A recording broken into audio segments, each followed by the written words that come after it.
Amen.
దేవుడే మన ఎదురుగా నిలవబడిన వాడై ఉన్నాడు. స్తోత్రం కలుగునుగాక.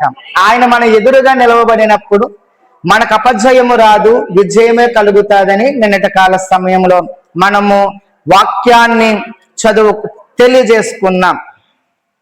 అయితే ఈ యొక్క రోజు మనము ఏం చేయాలి అంటే, ఒక దేవుని బిడ్డగా, దేవుని యొక్క సొత్తుగా, దేవుని యొక్క ఏర్పాటులో ఉంచబడిన నీవు నేను, దేవుని యొక్క మహాకృపలో వర్ధిల్లుతున్న నీవు నేను ఎలాగుండాలి, ఏం చేయాలి, ఏం చేస్తే దేవుని యొక్క సమాధానం, ఏం చేస్తే శత్రువు మీద గెలుపు, ఏం చేస్తే న్యాయము లభిస్తుంది అనేది మనం ఈ దినమున చూద్దాం.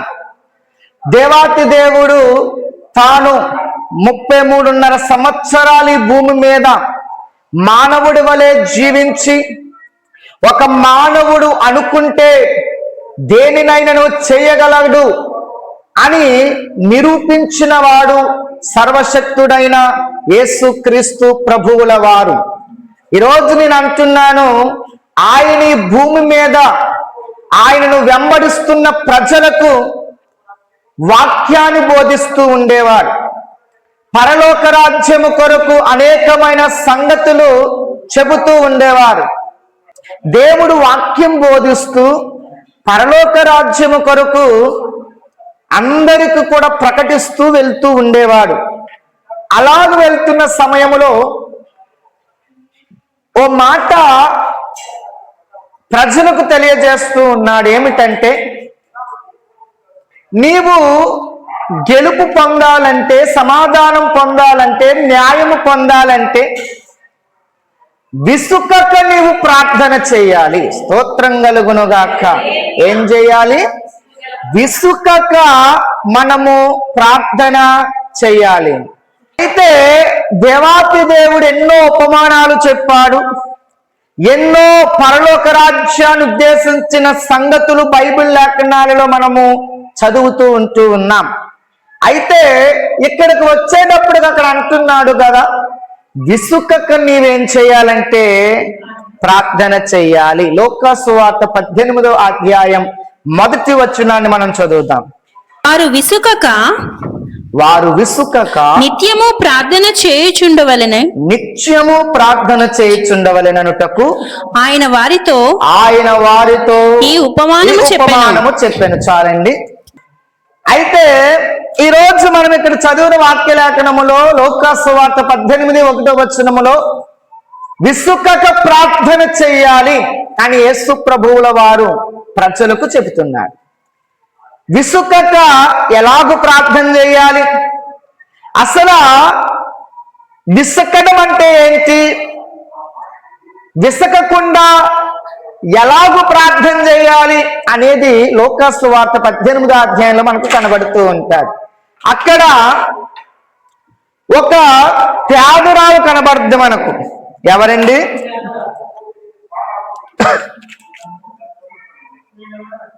విధవరాలు.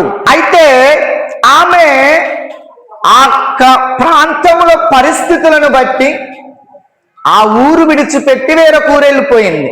ఇప్పుడు ఉన్న ఊరిని విడిచిపెట్టి సింగపూర్ ఎలాగైతే వెళ్ళిపోతున్నారో అలాగే వెళ్ళిపోయింది.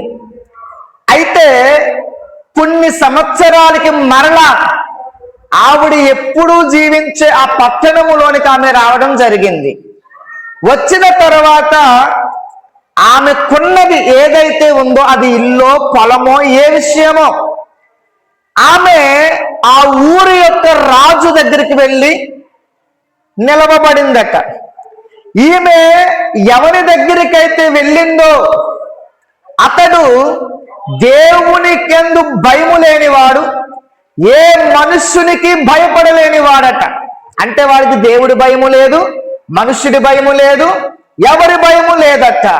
అయితే అలాంటి రాజు దగ్గరికి ఈ యొక్క విధవరాలు ఏం చేస్తుందంటే, నాకు న్యాయము తీర్చు అని వెళ్ళిందట. న్యాయము తీర్చు అని వెళ్తే ఆయన మొదటి రోజు వెళ్ళింది, అడిగింది, రేపు రామ్మ అన్నాడు. మరలా రేపు రమ్మన్నాడు కదా అని రేపు వెళ్ళింది. మరలా రేపు వెళ్ళిన తర్వాత మరలా రేపు రా అన్నాడు. అలాగున ఒక సంవత్సరం గడిపేసినట్టున్నాడు. కానీ రాజు ఎప్పుడు రమ్మన్నాడు ఆ టైంకి రేపు వెళ్దాంలే, ఎప్పుడు వెళ్ళిన ఇలాగంటున్నారు కదా అనుకోకుండా, విసుకోకుండా ఏం చేసిందంటే రాజు రమ్మన్న టైం కల్లా వెళ్తా మొదలు పెట్టిందట. దేవునికి భయపడక, మనుష్యుడికి భయపడక, తనకిష్టం వచ్చినట్లు ప్రవర్తిస్తున్న రాజుకి పదే పదే వచ్చి అడగడం వల్ల, పదే పదే వచ్చి వేడుకోవడం వల్ల, పదే పదే వచ్చి ప్రాధేయపడడం వల్ల ఈ విధవరాలి మీద దయ కలిగిందట. ఏం కలిగింది? దయ కలిగిందట. దయ కలిగితే, అమ్మా నీ గొడవ ఏంటి చెప్పు నాకు అసలు అన్నప్పుడు, నా గొడవ ఇదయ్యా, నా పొలాన్ని ఇలాగ తీసేసుకున్నాడయ్యా, నా ఇంటిని ఇలాగ తీసేసుకున్నాడయ్యా, ఇదిగో నాకేం కావాలంటే సరిహద్దులలో సమాధానం కావాలి అని అడిగిందట. వెళ్ళాడట, అదంతా కూడా క్లియర్ చేసేసాడట, అయిపోయిందట. దీని ద్వారా మనం నేర్చుకోవలసిన పాఠం ఏమిటి అంటే, ఆమెకు ఓపుకున్నా ఓపిక లేకపోయినా, రాజు ఇప్పుడు చెయ్యరు అని తెలిసి కూడా ఆమె ఏం చేసింది? విసుకక, చిరాకు పడక, ఒకటికి 10 సార్లు తిరుగుతూనే ఉంది. అయితే నేను అంటున్నాను, దీనినే దేవుడు ఎలాగన్నాడంటే, నా పాదాల దగ్గరకు వచ్చే నీవు విసుగు రానియకూడదు. స్తోత్రం కలుగునుగాక. ఏ విషయములో విసుగు రాకూడదు నీకు, ఏ విషయంలో చిరాకు రాకూడదు నీకు అంటే, ప్రార్థన విషయములో చిరాకు అనేది రాకూడదు. స్తోత్రం కలుగునుగాక. ప్రార్థన అంటే అందరికి ఇష్టమే, ప్రార్థన అంటే అందరికి ఇష్టమే, కానీ 24 గంటలు మోకాల మీదనే ఉండి ప్రార్థన చేయండి చేస్తామా? తిరుగుతూ చెయ్యమ్మా, గిన్నెలు తోముకుంటూ చెయ్యమ్మా, ఊడ్చుకుంటూ చెయ్యమ్మా, బట్టలు ఉతుక్కుంటూ చెయ్యమ్మా, పువ్వులు కట్టుకుంటూ చెయ్యమ్మా అంటే ఇంచక్కడిగా చేసుకుంటాం ప్రార్థన కదా. నేను అంటున్నాను, దేవునితో నువ్వు సమయం గడపడానికి విసుగు రానియకూడదు. స్తోత్రం కలుగునుగాక. ఎన్నో సంవత్సరాల నుండి దేవుని నమ్మామంటారు, కానీ ప్రార్థన అనే దాని దగ్గరకు వచ్చేటప్పటికి మాత్రం ఏమంటాం? అయ్య బాబా ప్రార్థన చేయను. నేను అంటున్నది ఏమిటంటే, నీవు చేసే ప్రార్థనలో విసుగుదల రానియకూడదు. ఎందుకో తెలుసా? అడిగిందే 1కి 10 సార్లు అడుగుతాం మనం, అడిగిందే 1కి 10 సార్లు అడగాలి. అప్పుడు అనుకుంటాం, మనం ఏమనుకుంటామో తెలుసా? ఎప్పుడు నా బ్రతికింతే, దీని కొరకే నేను ప్రార్థన చేస్తున్నాను, దీని కొరకే వేడుకుంటున్నాను, దీని కొరకే బ్రతిములాడుతున్నాను, నా బ్రతుకులు ఈ కార్యము జరిగేలా లేదు. అక్కడ ఈ మాట వచ్చిందంటే నీకేమొచ్చింది? ఇసుగుదల వచ్చింది. దేవుడు అంటున్నాడు, అదే నీ జీవితంలో రానివ్వద్దు. స్తోత్రం కలుగునుగాక. నీ బ్రతుకులో విసుగుదల వచ్చిందంటే ప్రార్థనను నువ్వేం చేస్తావంటే నిరాకరించావు. నీకు విసుగుదల వచ్చిందంటే ప్రార్థన చేతగానిదని నువ్వు తలంచుతున్నట్టు అర్థం. స్తోత్రం కలుగునుగాక. ఈ ఊపిరి ఆగిపోద్ది, కానీ మనం చేస్తున్న ప్రార్థన ఆగిపోదు. మనం చచ్చిపోతాము, కానీ మనము చేసిన ప్రార్థన ఎప్పుడు జీవిస్తూనే ఉంటాడు. మన బిడ్డల కొరకు మనం ఎంతో అంగలార్చుతాం, మన బిడ్డల కొరకు మనం ఎంతో రోధిస్తాం. రక్షణ లేకపోతే వారికి రక్షణ ఇవ్వు నాయనా అని వేడుకుంటాము కదా.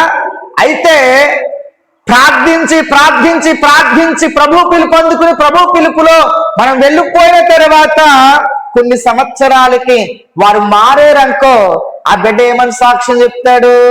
నా తల్లి నా తండ్రి నా కొరకు ఇలాగూ ప్రార్థించారు, వాళ్ళు లేకపోయినా వాళ్ళ ప్రార్థన నన్ను విడిచిపెట్టలేదు, వాళ్ళు లేకపోయినా ఇదిగో వాళ్ళ ప్రార్థన నన్ను దేవుని సన్నిధికి స్తోత్రం కలుగునుగాక. ప్రార్థన ఎప్పుడు జీవిస్తూనే ఉంటుంది. ప్రార్థన ఎప్పుడు శక్తి కలిగిందే. ప్రార్థన నీ ఊపిరైనప్పుడు, ప్రార్థన నీ బలమైనప్పుడు, ప్రార్థన నీ మార్గమైనప్పుడు, ప్రార్థన నీ ఆయుధమైనప్పుడు, మరి ఎవరి దగ్గర నువ్వు శిరస్సు వంచక్కల్లా, ఎవరి దగ్గరికి వెళ్ళి ప్రార్థయబడక్కల్లా, ఎవరి దగ్గరికి వెళ్ళి చేతులు చాపక్కర్లా. ఈరోజు మనము ఈ సహాయం ఎవరు చేస్తారు, ఆ సహాయం ఎవరు చేస్తారని మనుష్యుల వైపుకు చూచువారముగా మారిపోతున్నాము, కానీ దేవుని వైపుకు చూచువారముగా మనము స్తోత్రం కలుగునుగా.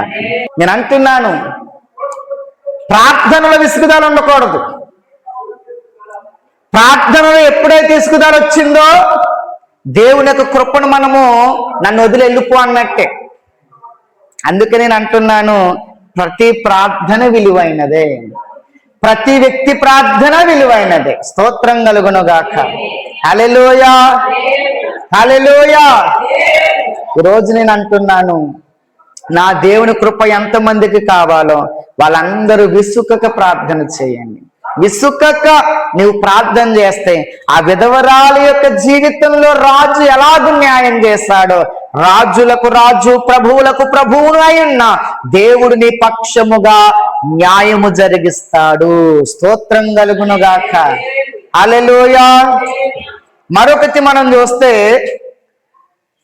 విసుకక నిత్యము ప్రార్థన చేయటము అంటే, ఒకటి దేవునిని మనము తొందర పెట్టడం. మొదటిది దేవునిని మనము తొందర పెట్టడం. 2 మాటి మాటికి గోజాడడం. 3 దివారాత్రులు మొర్రపెట్టడం. మొదటిది మనము చూద్దాం. మనం చదువుకున్న దానిలోని 3 ఉంటాయి. లూకా సువార్త 18వ అధ్యాయము, మొదటిదేమో 5వ వచనంలో ఉంది, రెండోదేమో 3 వచనాల్లో ఉన్నాయి, మూడోదేమో 7వ వచనంలో ఉంది. మొదటిది 5వ వచనం. ఈ విధవరాలు నన్ను తొందర పెట్టుచున్నది గనుక ఆమె మాటి మాటికి వచ్చి. చాలండి. తొందరపాటు ఏం చేసిందట? తొందర పెట్టిందంట. వెళ్ళిన తర్వాత తొందర పెట్టిందట. అయ్యా, నాకు దిక్కెవరు లేరు, నాకు ఆధారం ఎవరు లేరు, నా పక్షంగా పోరాడేవారు ఎవరు లేరు, మీరే చెయ్యాలి ఏం చేసినా అని రాజుని తొందర పెట్టిందట. ఈరోజు మనము కూడా ఒక్కొక్క విషయంలో దేవుణ్ణి ఏం చేయాలంటే తొందర పెట్టాలి. రెండవది మాటి మాటికి ప్రార్థన చేసిందట, మాటి మాటికి గోజాడిందట. మాటి మాటికి అంటే కూర్చున్నా, నుంచున్నా, పడుకున్నా అదే ధ్యాస, అదే ఆలోచన, అదే తలంపావిడికి. అలాగే నేను అంటున్నాను, మాటి మాటికి గోజాడాలి. మాటి మాటికి మనం ఎలా గోజాడుతాం? నీ మనస్సును ఏదైతే తొందర పెడుతుందో దాని నిమిత్తం కూర్చున్నా, నుంచున్నా, పడుకున్నా, పనులు చేసుకుంటున్నా, ప్రయాణంలో ఉన్నా నీ మనస్సు ఏం చేయాలంటే మాటి మాటికి దేవునిని గోజాడాలి. మాటి మాటికి దేవునిని గణపరుస్తూ, నాయనా ఈ కార్యము చేయవా, డాడీ ఈ కృప చూపవా, ఈ న్యాయము చేయవా అని మనం ఏం చేయాలంటే మాటి మాటికి దేవునిని గోజాడాలి. మూడవది మొర్ర పెట్టాలి. స్తోత్రం కలుగునుగాక. ఇది చాలా ప్రాముఖ్యమైనది, చాలా విలువైనది. దావీదు తన జీవితంలో ప్రార్థన చేయడం కంటే ఎక్కువ మొర్ర పెట్టాడు దావీదు. అందుకే దావీదు కీర్తన చదువుకోండి. యెహోవాకు నేను మొర్ర పెట్టగా ఆయన నాకు ఉత్తరం ఇచ్చాను, యెహోవాకు నేను మొర్ర పెట్టగా నా శ్రమలన్నిటిలో నుండి ఆయన నన్ను విడిపించాను, నేను మొర్ర పెట్టగా నా శత్రువు మీద నాకు జయము కలిగింది. స్తోత్రం కలుగునుగా. ప్రార్థన అంటే రోజు చేసుకునేది, మొర్ర అంటే సమయానుకూలంగా చేసుకునేది. మొర్ర అంటే మన హృదయం నలిగిపోయినప్పుడు, మనకు తీరని బాధ కలిగినప్పుడు వచ్చేదానినే మొర్ర అంటారు. నేను అంటున్నాను, మనకేదైనా బాధ కలిగితే దేవుడి పాదాలు పట్టుకో, దేవుడి పాదాల మీద పడు, దేవుడి కృపను పొందుకో. దేవుడు ఖచ్చితంగా కార్యం చేస్తాడు. కన్నీటితో, ఇరిగి నలిగిన హృదయముతో, సమయాన్ని పట్టించుకోకుండా ప్రార్థన చే. నా ప్రభు జయమిస్తాడు నీకు, నా ప్రభు విడుదలిస్తాడు, నా ప్రభు స్వస్థత ఇస్తాడు, నా ప్రభు క్షేమాన్ని కలగజేస్తాడు నీ జీవితంలో. నేను అంటుంది ఏంటంటే మనుషులను చూడకూడదు, పరిస్థితులను చూడాలి, దేవుణ్ణి చూడాలి. ప్రార్థించుకుంటే కార్యం తప్పకుండా జరుగుతుంది. ఈరోజు దేవుడు అంటున్నాడు, నీకున్న ఇబ్బందులను బట్టి, పరిస్థితులను బట్టి, వ్యాధులను బట్టి, రోగమును బట్టి విసుకక నువ్వు ప్రార్థించే, నీకు నేను సమాధానం ఇస్తాను, శత్రువు మీద జయమిస్తాను, న్యాయము తీర్చుతాను, ఇదిగో నీకు నేనున్నానన్న అభయాన్ని నీకు ఇస్తాను. దేవుడి వాగ్దానం మనందరం రిసీవ్ చేసుకుని ఈ యొక్క వాక్యం ద్వారా దేవుడు మనం దీవించి ఆశీర్వదించి ఫలింపచేయును గాక. ఆమేన్.